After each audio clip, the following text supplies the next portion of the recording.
ሳብር ቀደም ምን አለ? ይሄ ፍርድ እንዴት ምድራዊ ፍርድ እኮ ነው እንዴ ይሄን እኔ ብለህ አንተን አልከው። የፈጣሪ ፍርድ እንደሆነ መጽሐፍ ላይ ምድራዊ ፍርድ ስለሆነ ሊያሳምን ይችላል አለ ነው። አሁን በቃ ወደ ሌላ ጥያቄ ይሄን ነው ጥያቄ ወደ ሌላ ሳንሄድ ማለት ነው። ዝሙት የሰራ ሰው ፍርዱ ምንድነው ብሏል መጽሐፍ ቅዱስ እንደ ብሉይ ኪዳን? እኔ እንጃ ምንድነው ነው የሚለው ንገረኝና እንየው። ኦኬ በሙሴ ሕግ መሰረት ዝሙት የሰራ ሰው ይወገራል ነው አለ። ኦኬ እሺ ጥሩ። ስለዚህ እግዚአብሔር የሆነችን ሴት ከደፈረ ሰውየውን እንዲገደል አልፈረደበትም። የሆነ እዚህ አሁን ያልኩት ጥቅስ ላይ ቆይ ላሳያችሁ። አንዲት ልጅ ብትደፈር 50 ብር ከፍሎ ያ ሰውዬ ያችን ልጅ አጠቃሎ ይውሰድ አለ አንድ ቦታ ላይ። ሌላ ቦታ ላይ ብሎ ፈርዶ ነበር ግን ዝሙት የሰራ ሰው እንዲገደል ወደ ኢየሱስ ክርስቶስ ጋር ይዘው መጥተው ዮሐንስ ወንጌል ምዕራፍ 8 ቁጥር 1 ጀምሮ ብታዩት አይሁዶች መጡና በህጋችን መሰረት እንደሙሴ ህግ መሰረት ዝሙት የሰራ ሴት ተወግራ ትገደል ይላል። አንተስ ምን ትላለህ? ይሉት አያችሁ።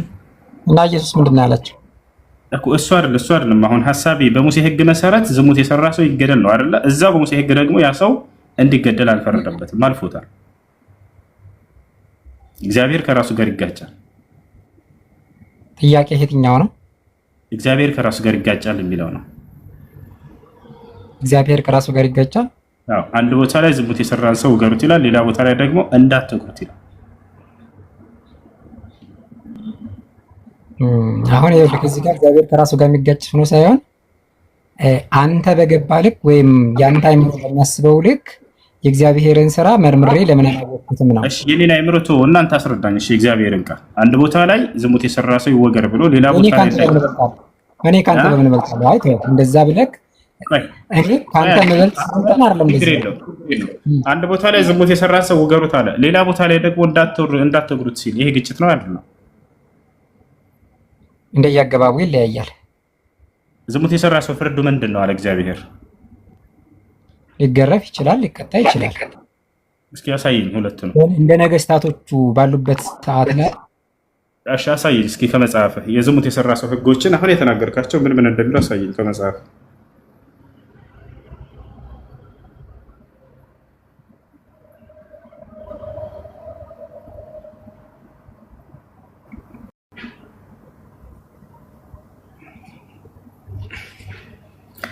መልስ የለም።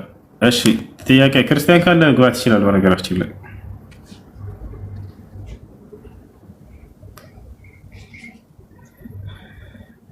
ክርስቲያን ካላችሁ መግባት ትችላላችሁ፣ ከሌላችሁ ሙስሊሞች የሚሆን አስገባችሁ። እሺ መልሶኛል ኔትወርኬ ወይስ አልመለሰኝም? ተመልሰሃል። እሺ አንተ ምንድን ነው የሚባለው? በኦሪት ህግ ነው የምታምነው ወይስ በአዲስ ኪዳን ነው የምታምነው? የትኛው ነው መጽሐፍ ቅዱስ ብለህ የምታምነው? በሁለቱም አላምንም እኔ። አንተ ስለምታምን እየጠየቅኩህ ነው። ዝሙት የሰራ ሰው ፍርዱ መገረፍ ነው መገደል ነው ምናምን እንደዚህ ቅድም ተናግረሃቸዋል። እነዚህን ህግጋቶች ከመጽሐፍ ቅዱስ ማስረጃ አምጣ ነው የተባልኩት። እሺ አዳምጠኝ። እኔ አሁን በሰዓቱ እንደነበሩት ነገስታቶች ቅድም ምን ተባብለናል? መጽሐፍ ቅዱስ ታሪክ ላይ ቅድም ምን አልከኝ? ዝሙት የሰራ ሰው ፍርዱ ይገረፍ የሚል አለ ብለኸኛል። ለዚህ ለምሳሌ የትኛው ነው የሚገኘው ማስረጃ? እንደየነገስታቶቹ ወይም በሰዓቱ እንደነበሩት ሰዎች ታሪኩ እንደተጻፈበት ሁኔታ አገባቡ ሊለያይ ይችላል። እሺ ነገር ግን ክርስትናን አዳምጠኝ።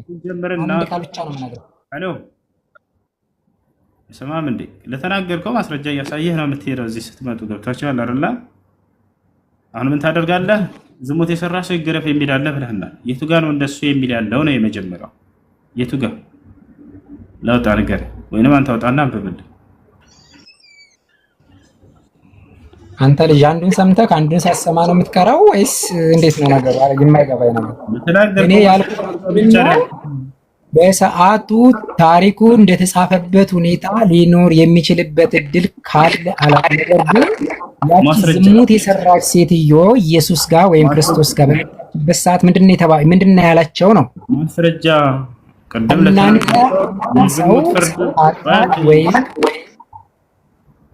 በጨበጣ ከሆነ የምታወርዳ አታልፈና ታልክም። ማስረጃ ይዘህ ከሆነ ያ ማስረጃ እየተጠየቅን አውራ። በሱ ሲጀመር አንተ በመጽሐፍ ቅዱስ በኦሪትም በአዲስ ኪዳንም አላምንም አልከኝ አይደል? ለምን ለአንተ መጽሐፍ ቅዱስ ማንበብ አይጠበቅብኝም? እኮ ያንተ ስለሆነ መስለኝ አንተ ብላንተ ማንበብ አይጠበቅብኝም በሚል አታምልጥ። ማስረጃ ከሌለህ የለኝም በል። ዝሙት የሰራ ሰው ይገረፍ የሚለው እሺ፣ ጥሩ። አንተ በመጽሐፍ ቅዱስ ታምናለህ አታምንም?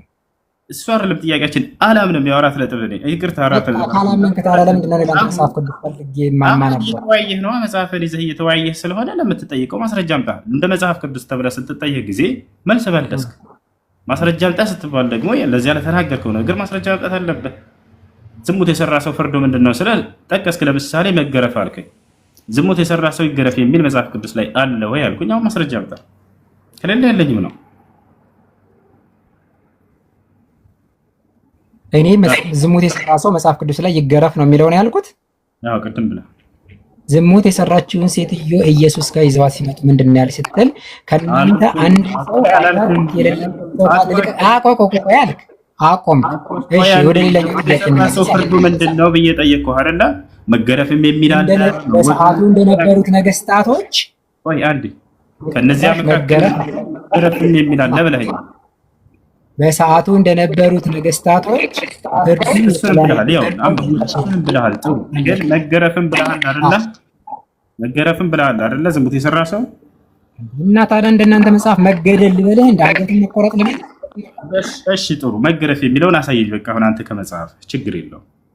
እሺ በሰዓቱ የነበሩት ነገስታቶች ዝሙት የሰራን ሰው በራሳቸው ህግ፣ በምድራዊ ህግ ይቀጣሉ፣ ይታለፋል፣ አለቀ። ግን ይገደል የሚል ህግ የለበትም በመጽሐፍም በህግም። አልጠየቅኩም። መገረፍ የሚለውን አሳየኝ ነው የተባልከው። ማስረጃ አለ? አሁን ስለ መገረፍ እያወራ ያለው መገረፍ የሚል አለ እያለ ያለው አንተ ወይስ ነው? እኔ አሁን አለ የለም የሚል ድምዳሜ ላይ እየነገርከው አምጣ ብለህ ከወጣ በኋላ እንደሌለ ስታውቅ ጊዜ አላልኩም ብለህ ተሸመጠጥክ። ለምን? ትልቅ ሰው አይደል? መገረፍ የሚል አሳየኝ ከመጽሐፍ ቅዱስ። የሰራ ሰው ይገረፍ የሚል አሳየን እስኪ። ታሳያለህ? ይሰቀል የምትሉ እኔ ስማ ጦጣ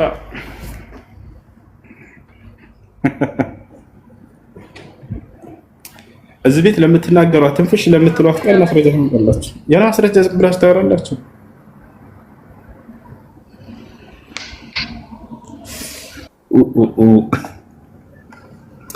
እሺ ጥያቄ አለ? ይቀጥል። ሰላም አለይኩም ወራህመቱላሂ ወበረካቱ። ወአለይኩም ሰላም ወራህመቱላሂ ወበረካቱ። ለቅድም ጫጫታዬ በጣም ይቅርታ ማለት ነው።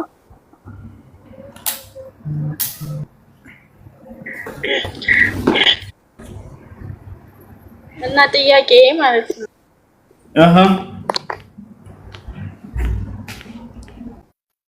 አንድ ሴት ልጅ አባቷን ሳታስፈቅድ ሸሪዓ ፍርድ ቤት ሄዳን ከማሰር ትችላለች? አሻ አይሆንም። ነቢያችን ሰለላሁ ዐለይሂ ወሰለም ምን አሉ? ላ ኒካሐ ኢላ ቢወልይን ወሻሂድ፣ ኒካህ የለም በወልይና በሻሂዶች ካልሆነ በስተቀር አሉ። ወቃለ ነቢዩ ሰለላሁ ዐለይሂ ወሰለም አዩመ እምረአቲን ነከሐት ቢገይሪ ወልይን ወሻሂድ ፈኒካሑሃ ባጢል። ያለ ወልይና ያለ ሻሂዶች ኒካህ ያሰረች ሴት ኒካህ ውድቅ ነው አሉ። ስለዚህ ያለ ወልይና ኒካህ ማሰር አይቻልም ማለት ነው። ጸጋ ይበዛላችሁ ሁላ አይቻልም። ይታሰርም ኒካህ አይሆንም።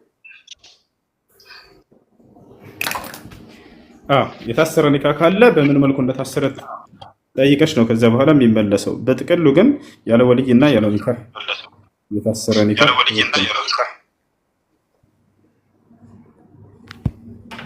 ሌላኛው ጥያቄ ደግሞ ይሄ አንዳንዶቹ ይፈቀዳል ይላሉ፣ አንዳንዶቹ ደግሞ አይፈቀድም ይላሉ። ማንኛውን ነው ያዘው?